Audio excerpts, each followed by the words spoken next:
ಅಮ್ಮ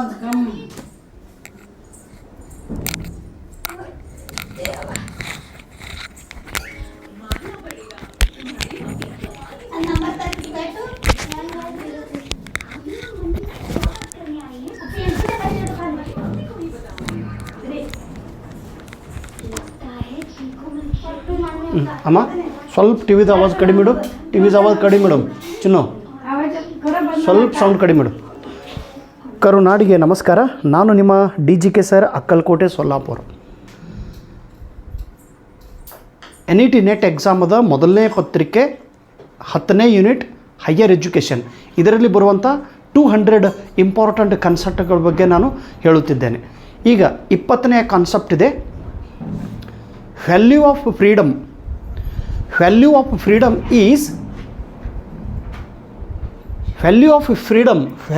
freedom is related to self transcendence. ಹಾಗಂದ್ರೇನು value of freedom ಅಂದರೆ ಸ್ವಾತಂತ್ರ್ಯ ಅಂತೇಳಿ ನಾವು ಕರಿತೀವಿ. ಪ್ರತಿಯೊಬ್ಬ ವ್ಯಕ್ತಿಗೆ ಸ್ವಾತಂತ್ರ್ಯತೆಯನ್ನು ಕೊಡಬೇಕು, ಫ್ರೀಡಮನ್ನು ಕೊಡಬೇಕು. ನಾವು ಫ್ರೀಡಮ್ ಕೊಟ್ಟಾಗ ಅವನಿಗೆ ಸ್ವತಂತ್ರವಾಗಿ ಆಲೋಚನೆ ಮಾಡೋದು, ಸ್ವತಂತ್ರವಾಗಿ ಕೆಲಸ ಮಾಡೋದು, ಸ್ವತಂತ್ರವಾಗಿ ತನ್ನ ಸ್ವಾತಂತ್ರ್ಯ, freedom. So value of freedom ಇದು ಎದಕ್ಕೆ ಸಂಬಂಧಪಟ್ಟಿದೆ? ಸೆಲ್ಫ್ ಟ್ರಾನ್ಸಿಡೆನ್ಸ್ ಅಂದರೆ ಏನು? ಸೆಲ್ಫ್ ಅಂದರೆ ಸ್ವತಃ, ಟ್ರಾನ್ಸಿಡೆನ್ಸ್ ಅಂದರೆ ಆಚೆಗೆ. Self transcendence means it is an expansion of self boundaries. ಈಗ ನೋಡ್ರಿ, ನಾವು ಕೆಲವೊಂದು ವಿಚಾರಗಳನ್ನು ಆಲೋಚನೆ ಮಾಡ್ತಿರ್ತೀವಿ, ವಿಚಾರ ಮಾಡ್ತಿರ್ತೀವಿ. ನಮಗೆ ಆದಂಥ ಒಂದು ಬೌಂಡ್ರಿ ಲೈನ್ ಇರುತ್ತದೆ. ಓಕೆ, ನಾವು ಇಷ್ಟೇ ಸ್ಟಡಿ ಮಾಡಬೇಕು, ಇಷ್ಟೇ ಊಟ ಮಾಡಬೇಕು, ಹೀಗೆ ನಾವು ನಡವಳಿಕೆ ಮಾಡಬೇಕು ಅನ್ನೋ ಒಂದು ಬೌಂಡ್ರಿ ಲೈನ್ ಇರುತ್ತೆ. ಬಟ್ ನಮ್ಮ ವಿಚಾರದ ಆಚೆಗೆ, ಬಿಯಾಂಡ್, ಇದು ಸ್ವಲ್ಪ ಏನಾಗ್ತದೆ, ಆಧ್ಯಾತ್ಮಿಕ ವಿಚಾರ ಬಂದುಬಿಡ್ತಾರೆ. ಈಗ ದೇವರು ಅದನ್ನೂ ನಿಲ್ಲೋ, ಈ ನಿಸರ್ಗ ಹೇಗೆ ನಡೆಯುತ್ತಿದೆ, ನಿಸರ್ಗದ ಚಕ್ರ ಯಾವುದು, ನಾವು ಸತ್ತ ನಂತರ ಎಲ್ಲಿ ಹೋಗುತ್ತೇವೆ, ಹುಟ್ಟೋಕ್ಕಿಂತ ಮುಂಚೆ ನಾವು ಎಲ್ಲಿ ಇರುತ್ತೇವೆ,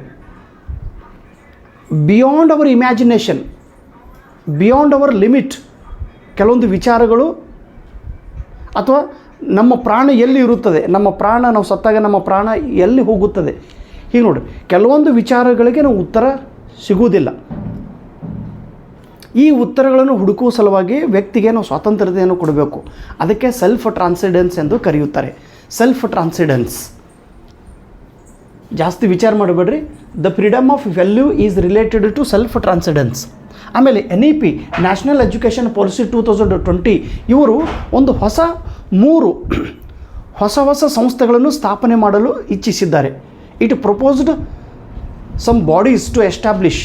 ಯಾವ್ಯಾವ ಬಾಡಿಗಳನ್ನು ಎಸ್ಟಾಬ್ಲಿಷ್ ಮಾಡುವ ಸಲುವಾಗಿ ಅವರು ಸಹಕಾರ ನೀಡಿದ್ದಾರೆ ಅಂದರೆ SSI ಸರ್ವ ಶಿಕ್ಷಾ ಅಭಿಯಾನ್, ಎರಡನೇದು ಪರಾಕ್ ಮತ್ತು ಮೂರನೇದು IITI.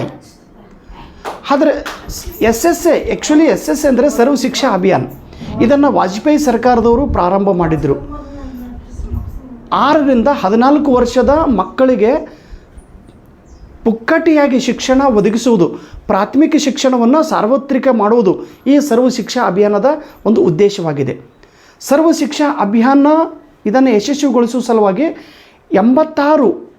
86th ಕಾನ್ಸ್ಟಿಟ್ಯೂಷನ್ ಅಮೆಂಡ್ಮೆಂಟನ್ನು ಮಾಡಿದ್ದಾರೆ. 86th amendment of constitution. ಈ ಸಂವಿಧಾನದ ತಿದ್ದುಪಡಿ 86ನೇ ತಿದ್ದುಪಡಿಯ ಪ್ರಕಾರ 6 ರಿಂದ 14 ವರ್ಷದ ಮಕ್ಕಳಿಗೆ ಪುಕ್ಕಟಿಯಾಗಿ ಮತ್ತು ಕಂಪಲ್ಸರಿಯಾಗಿ ಶಿಕ್ಷಣ ಒದಗಿಸುವುದು ಇದು ಸರ್ಕಾರದ ಜವಾಬ್ದಾರಿಯಾಗಿದೆ. ಮತ್ತು ಪ್ರತಿಯೊಬ್ಬ ಮಗು ಶಿಕ್ಷಣ ಪಡೆಯಬೇಕು. ಇದು ಮಗುವಿನ ಒಂದು ರೈಟ್ ಆಫ್ ಎಜುಕೇಷನ್ ಇದೆ, ಮಗುವಿನ ಒಂದು ಫಂಡಮೆಂಟಲ್ ರೈಟ್ ಇದೆ. ಮಗುವಿನ ಶಿಕ್ಷಣವನ್ನು ಪಡೆಯುವುದು ಇದು ಮಗುವಿನ ಫಂಡಮೆಂಟಲ್ ರೈಟ್ಸ್. ಇದು ಆರ್ಟಿಕಲ್ 21A ಬರುತ್ತದೆ. ತುಂಬ ಇಂಪಾರ್ಟೆಂಟ್ ಆಯ್ತು, ಇದು ಪರೀಕ್ಷೆದೊಳಗೆ ಕೇಳ್ತಾರೆ. ಯಾವ ಆರ್ಟಿಕಲ್, ಸಂವಿಧಾನದ ಯಾವ ಆರ್ಟಿಕಲು ಮಕ್ಕಳಿಗೆ ರೈಟ್ ಟು ಎಜುಕೇಷನದ ಹಕ್ಕನ್ನು ನೀಡಲಾಗಿದೆ? 82A, 82A.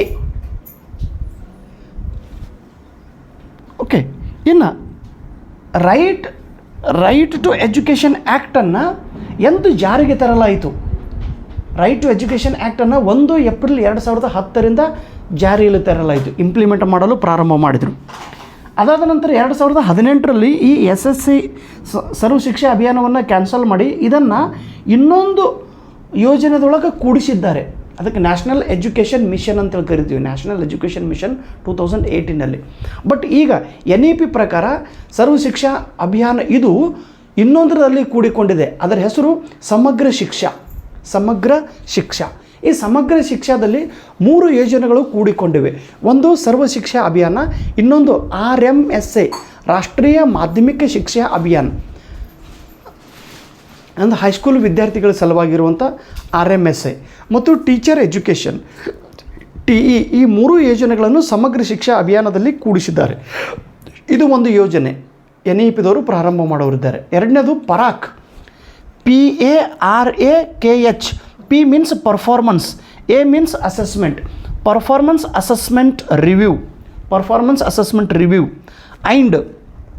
And analysis of knowledge for holistic development. ದಯವಿಟ್ಟು ಈ ಪರಾಕದ ಫುಲ್ ಫಾರ್ಮನ್ನು ತಾವೆಲ್ಲರೂ ನೆನಪನ್ನ ಇಟ್ಟುಕೊಳ್ಳಬೇಕು. ಪರೀಕ್ಷೆದೊಳಗೆ ಪರಾಕದ ಫುಲ್ ಫಾರ್ಮ್ ಕೇಳುತ್ತಾರೆ. ಇದು ಒಂದು ಸಂಸ್ಥೆ ನಮ್ಮ ದೇಶದಲ್ಲಿ ಈಗ ಎಸ್ಟಾಬ್ಲಿಷ್ ಆಗುವುದಿದೆ. ಈ ಸಂಸ್ಥೆಯ ಕೆಲಸ ಏನು? ನಮ್ಮ ದೇಶದ ಪರೀಕ್ಷಾ ನಿಯಂತ್ರಣ ಮಾಡುವಂಥ ಕೆಲಸ. ದೇಶದೊಳಗೆ ಯಾವ ರೀತಿ ಪರೀಕ್ಷೆಯನ್ನು ನಡೆಸಬೇಕು, ಪ್ರತಿಯೊಂದು ಶಾಲಾ ಕಾಲೇಜುಗಳ ಒಂದು ಅಸೆಸ್ಮೆಂಟ್ ಮಾಡುವಂಥ ಕೆಲಸ, ಪ್ರತಿಯೊಂದು ಶಾಲೆ ಕಾಲೇಜುಗಳ ಮೌಲ್ಯಮಾಪನ ಮಾಡುವಂಥ ಕೆಲಸ ಈ ಪರಾಕ್ ಮಾಡಲಾಗುವುದು.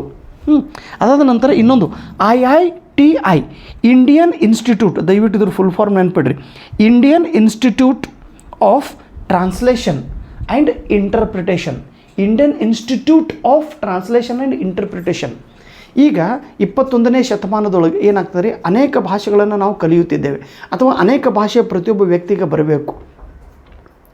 ಒಂದೇ ಭಾಷೆಯಿಂದ ಸರ್ವಾಂಗೀಣ ವಿಕಾಸ ಆಗುವುದಿಲ್ಲ ಅಂತೇಳಿ ತಿಳ್ಕೊಂಡು ಸರ್ಕಾರದವ್ರನ್ನೇ ಈ ಒಂದು ಹೊಸ ಯೋಜನೆಯನ್ನು ಮಾಡಿದ್ದಾರೆ. ಅಂದರೆ ಒಂದು ಭಾಷೆಯಲ್ಲಿರುವ ವಿಷಯ ಜ್ಞಾನ ಇನ್ನೊಂದು ಭಾಷೆಯ ಜನರಿಗೆ ಅರ್ಥ ಆಗಬೇಕು. ಈಗ ಬಸವಣ್ಣನವರ ವಚನಗಳು ಅಥವಾ 12ನೇ ಶತಮಾನದಲ್ಲಿರುವ ಎಲ್ಲ ವಚನ ಸಾಹಿತ್ಯ ಮರಾಠಿ ಜನರಿಗೆ ಗೊತ್ತಾಗಬೇಕಾದ್ರೆ ಮರಾಠಿ ಒಳಗೆ ಅದನ್ನು ಟ್ರಾನ್ಸ್ಲೇಷನ್ ಮಾಡಬೇಕು. ಮರಾಠಿ ಒಳಗಿರುವಂಥ ಅಭಂಗ ಇಲ್ಲಿ ಕೂಡ ಸಂತ ಸಾಹಿತ್ಯ ಇದೆ. ಹೇಗೆ ಕನ್ನಡದೊಳಗೆ ನಾವು ವಚನ ಅಂತೇಳಿ ಕರಿತೀವಿ, ಹಾಗೆ ಇಲ್ಲಿ ಮಹಾರಾಷ್ಟ್ರದೊಳಗೆ ಅಭಂಗ ಅಂತೇಳಿ ಕರೀತಾರೆ.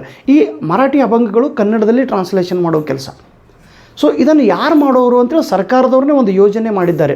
ಅದರಲ್ಲಿ ಎಕ್ಸ್ಪರ್ಟ್ 2 ಅಥವಾ 3 ಭಾಷೆಗಳು ಮೇಲೆ ಪ್ರಭುತ್ವ ಇರುವಂಥ ವ್ಯಕ್ತಿಗಳನ್ನು ಆಯ್ಕೆ ಮಾಡಿ ಅವರಿಂದ ಈ ಟ್ರಾನ್ಸ್ಲೇಷನ್ ಕೆಲಸವನ್ನು ಮಾಡಲಾಗುವುದು.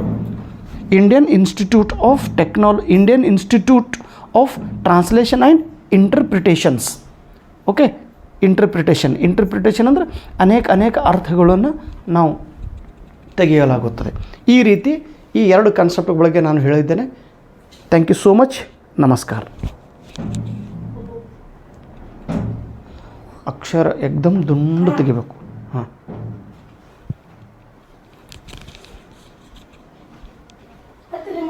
ಹ್ಞೂ